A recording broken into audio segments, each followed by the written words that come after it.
दोस्तों, दुनिया में युद्ध जड़ जोरू और जमीन के लिए होता है, यह तो सभी को पता है। पर क्या आपने कभी सुना है कि एक तरबूज के लिए युद्ध हुआ हो और उसमें हजारों सैनिकों की मौत हो गई हो?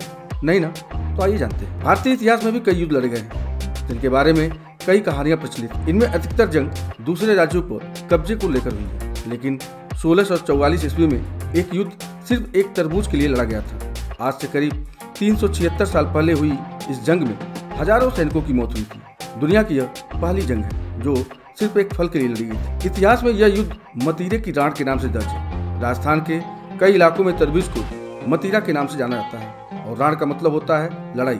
आज से 376 साल पहले 1644 ईस्वी में यह अनोखा युद्ध हुआ था। तरबूजे के लिए लड़ी गई यह लड़ाई दो रियासतों के बीच हुई थी।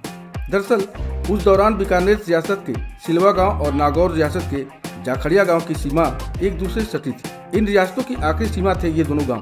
बीकानेर रियासत की सीमा में एक तरबूज का पेड़ लगा था और नागौर रियासत की सीमा में उसका एक फल लगा था। यही फल युद्ध की वजह बना। सिलवा गांव के निवासियों का कहना था कि पेड़ उनके यहाँ लगा है तो फल पर उनका अधिकार है, तो वहीं नागौर रियासत में लोगों का कहना था कि फल उनकी सीमा में लगा है तो उस पर उनका अधिकार है। इस फल पर अधिकार को लेकर दोनों रियासतों में शुरू हुई लड़ाई ने एक खूनी जंग का रूप ले लिया। बताया जाता है कि सिंधवी सुकमल ने नागौर की सेना का नेतृत्व किया, जबकि रामचंद्र मुखिया ने बीकानेर की सेना का नेतृत्व। सबसे बड़ी बात यह है कि इस युद्ध के बारे में दोनों रियासतों के राजाओं को जानकारी नहीं थी। जब ये लड़ाई हो रही थी तो बीकानेर के शासक राजा करण सिंह एक अभियान पर थे, तो वहीं नागौर के शासक राव अमर सिंह मुगल साम्राज्य की सेवा में तैनात थे। मुगल साम्राज्य की अधीनता को इन दोनों राजाओं ने स्वीकार कर लिया था। जब इस लड़ाई के बारे में दोनों राजाओं को जानकारी मिली तो उन्होंने मुगल राजा से इसमें हस्तक्षेप करने की अपील की, लेकिन जब यह बात मुगल शासकों तक पहुंची तब तक युद्ध छिड़ चुका था। इस युद्ध में बीकानेर रियासत की जीत हुई थी, लेकिन बताया जाता है